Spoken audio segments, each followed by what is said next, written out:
Welcome to our channel. Today we how to log into Ubersuggest for e-commerce SEO audits, beginner guide step by step clearly. Open your web browser. Type in the URL for Ubersuggest. Press enter to navigate to the site. Once the homepage loads, look for the sign in button. Click on the sign in button located at the top right corner. You will be redirected to the login page.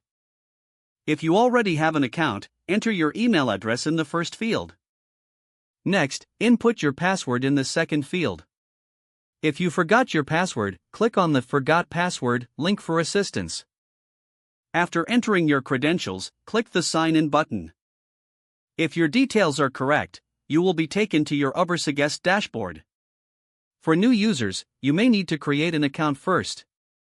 If you need to sign up, click on the Sign Up button. Fill in the required information for the new account. Once you complete the registration, check your email for a confirmation link. Click the confirmation link to activate your account. Return to the Ubersuggest login page after verifying your email. Enter your email and password again. Click the Sign In button once more. Congratulations, you are now logged in to Ubersuggest.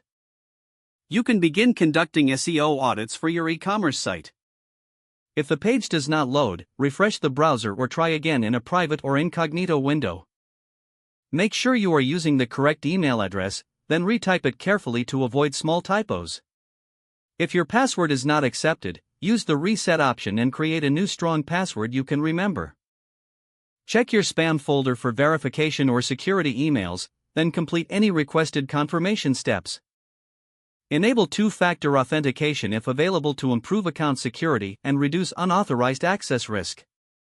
After signing in, review your profile details so your contact information and settings are accurate and current.